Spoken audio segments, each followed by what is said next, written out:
तो ये लगभग साल 2006 या 2007 के आसपास की बात है। मेरे शहर में अपोलो सर्कस आया हुआ है और मेरे स्कूल से भी बच्चों को सर्कस दिखाने के लिए लेकर जाने वाले हैं। इस चीज़ के लिए मैं काफ़ी ज़्यादा एक्साइटेड हूँ और मैं अब जाकर अपने पेरेंट्स से परमिशन लेने की कोशिश करता हूँ, लेकिन मेरी सारी एक्साइटमेंट निकल जाती है क्योंकि वो मेरे को अलाउ ही नहीं करते स्कूल के साथ में जाने के लिए।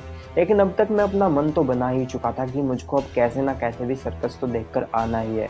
तो मैं इसके लिए काफ़ी ज़िद करता हूँ और मेरे बार-बार ज़िद करने के बाद मेरे दादाजी मुझको और मेरी बहन को लेकर जाते हैं सर्कस दिखाने के लिए और मैं वहाँ पर जाकर देखता हूँ कि circus is like imaginary world to me. I see elephants are playing football, elephants are playing cricket और एक आदमी था जो काफ़ी डम रिएक्ट कर रहा था, जो काफ़ी डम बिहेव कर रहा था और फिर मेरे को पता चलता है कि उसको जोकर बोलते हैं।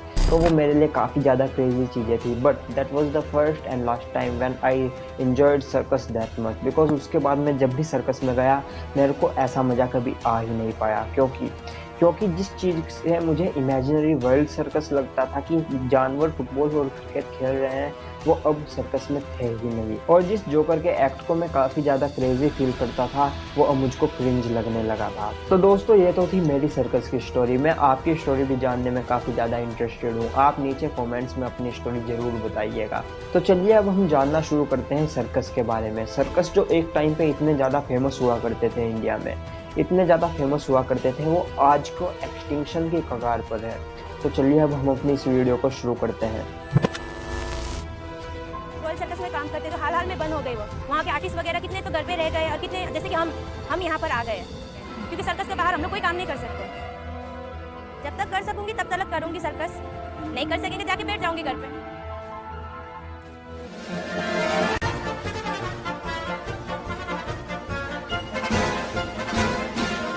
आपको चोट लग गया फिर भी उठ के काबू हुई, आइटम फिर करना है।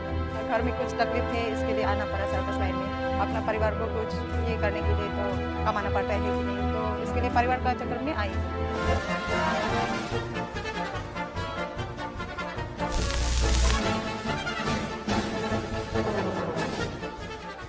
तो चलिए हम शुरुआत करते हैं सर्कस की हिस्ट्री के साथ में। तो दोस्तों, साल है 1879। रॉयल इटालियन सर्कस इंडिया में आता है। इंडिया में वो अपने शोज को शुरू करने से पहले स्टेज पर एक बंदा आता है जो बोलता है, India will not have a proper circus and would have to wait for many more year to develop one. मतलब कि इंडिया के पास कोई भी प्रॉपर सर्कस नहीं है और एक प्रॉपर सर्कस डेवलप करने में इंडिया को सालों लग जाएंगे। दोस्तों, इस व्यक्ति का नाम था जोसेफ सियारिनी।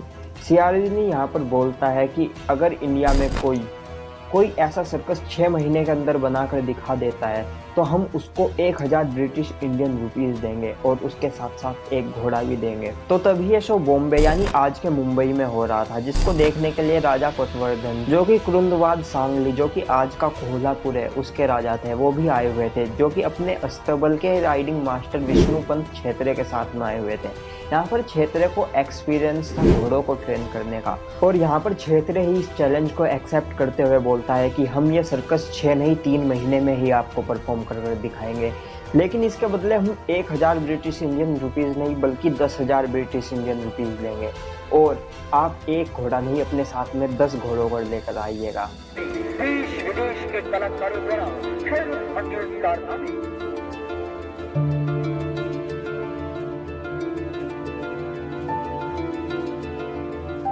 तो अब 20 मार्च 1880 में विष्णुपंत छेत्रे कुरुंदवाद पैलेस के ग्राउंड के अंदर में इस सर्कस को परफॉर्म करता है, जिसको देखने के लिए काफी सारे लोग भी आते हैं। लेकिन सियारिनी कभी भी इस सर्कस को देखने के लिए नहीं आते, क्योंकि कोलकाता के शो के बाद में सियारिनी के पास में अपने देश वापस जाने के पैसे नहीं बचे थे। तो इस चीज को देखते हुए विष्णुपंत छेत्रे जोसेफ सियारिनी से रॉयल इटालियन सर्कस के सारे इक्विपमेंट्स बाय कर लेता है और इसके बाद शुरुआत होती है द ग्रेट इंडियन सर्कस की। और इसके बाद द ग्रेट इंडियन सर्कस की सफलता को देखकर काफी सारे सर्कस और भी इंडिया के अंदर खुलते हैं। जैसे 1887 में बंगाल में खुलता है द ग्रेट बंगाल सर्कस, उसके बाद 1904 में खुलता है केरला में द मलाबार सर्कस और 1909 में खुलता है द ग्रेट रॉयल सर्कस और उसके बाद काफी सारे सर्कस खुलते रहते हैं। दोस्तों, भले ही इंडिया में सर्कस की शुरुआत विष्णुपंत छेत्रे ने की हो, लेकिन विष्णुपंत छेत्रे को इंडियन सर्कस का फादर नहीं माना जाता, बल्कि फादर ऑफ इंडियन सर्कस माना जाता है खिलेरी कुर्निकानन को, जो कि एक जिम्नास्टिक के ट्रेनर थे, जिन्होंने विष्णुकुंज छेत्री की रिक्वेस्ट पर द ग्रेट इंडियन सर्कस के परफॉर्मर्स को जिम्नास्टिक्स की ट्रेनिंग दी थी। और उसके बाद उन्होंने केरला गवर्नमेंट की हेल्प से थलाश्री कन्नौर में एक सर्कस एकेडमी भी खोली थी। और ये सारी चीज़ें हमको बताती है कि एक टाइम पे सर्कस कितने फेमस हुआ करते थे इंडिया में। इंडिया में एक टाइम पे दोस्तों सर्कस इतने फेमस हुआ करते थे कि एक टाइम ऐसा भी था जब इंडिया में 300 से ज़्यादा सर्कस हुआ करते थे, लेकिन आज वो सर्कस सिर्फ 7 रह चुके हैं पूरे इंडिया में। और ये भी काफ़ी ज़्यादा पॉसिबिलिटी है कि आने वाले टाइम में वो 7 सर्कस भी इंडिया के अंदर नहीं रहेंगे। तो ऐसा क्या हुआ कि धीरे धीरे सारे सर्कस एक्सटिंक्ट ही हो गए?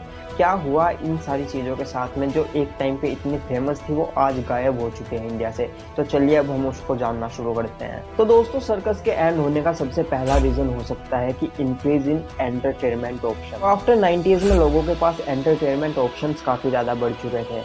सिनेमा आ चुका था, टीवी भी आ चुका था और इसके अलावा भी काफ़ी सारी चीज़ें आ रही थी, जिस वजह से ये एक रीज़न हो सकता है सर्कस के एक्सटिंक्ट होने का।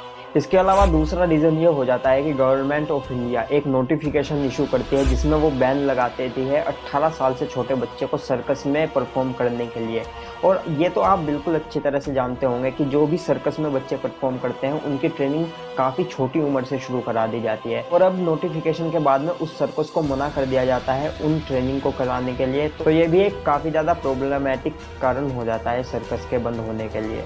और इसके अलावा यहाँ पर हमारा तीसरा रीज़न आ जाती है जब गवर्नमेंट अपनी दूसरी नोटिफिकेशन इशू करती है, जिसमें वो बोलती है कि परफॉर्मेंस के लिए अब आप इन 5 जानवरों को यूज़ नहीं कर सकते, जो थे लोयन, मंकी, बियर, लेपर्ड और टाइगर। और बाद में इस लिस्ट में एलिफेंट को भी ऐड कर दिया जाता है। और आपको तो पता ही होगा इन सारे एनिमल की परफॉर्मेंस को कितना प्रमोट किया जाता था इन सर्कस में। और इसके अलावा हमारा चौथा कारण ये हो सकता है कि जो सर्कस का जो बिजनेस होता था ये पूरा का पूरा एक सीक्रेटिव बिजनेस हुआ करता था। काफ़ी ज़्यादा सीक्रेट तरीके से इस पूरे बिजनेस को सर्कस वाले ऑपरेट किया करते थे। अपने ट्रिक्स किसी को नहीं बताया करते थे, अपने जो तरीका है सर्कस में परफॉर्म करने का वो किसी के सामने रिवील नहीं किया करते थे। वो अपने बच्चों को ही इसमें इन्वॉल्व किया करते थे और अपने जनरेशन्स को ही इस सर्कस की लीनियज को ट्रांसफ़र किया करते थे, तो जिस वजह से ये ज़्यादा बाहर पहुँच भी नहीं पाई। इसके अलावा भी वो जो सर्कस में अपनी ट्रिक्स को सीक्रेट रखा करते थे, अब इंटरनेट का आने के बाद वो काफ़ी सारी ट्रिक्स लोगों के सामने आनी शुरू हो चुकी थी। उसके बाद सर्कस काफ़ी फेक भी लगने लगे थे लोगों को। और ये भी एक वजह हो सकती है कि जिसके बाद काफ़ी कम लोग सर्कस में जाना शुरू कर देते हैं। तो इसके अलावा क्या क्या और वजहें हो सकती है सर्कस के बंद होने की, मैं आपसे भी जानना चाहूँगा। अगर आपके पास कोई ऐसा रीज़न है तो आप नीचे कमेंट में ज़रूर लिख सकते हैं। अगर आपको ऐसी वीडियोस देखना पसंद है तो आप इस वीडियो को लाइक करके चैनल को सब्सक्राइब कर लीजिएगा, ताकि आप कभी भी ऐसी वीडियोस मिस ना कर पाए। तो अगली वीडियो में मैं बहुत जल्दी मिलने वाला हूँ, तब तक के लिए बाय।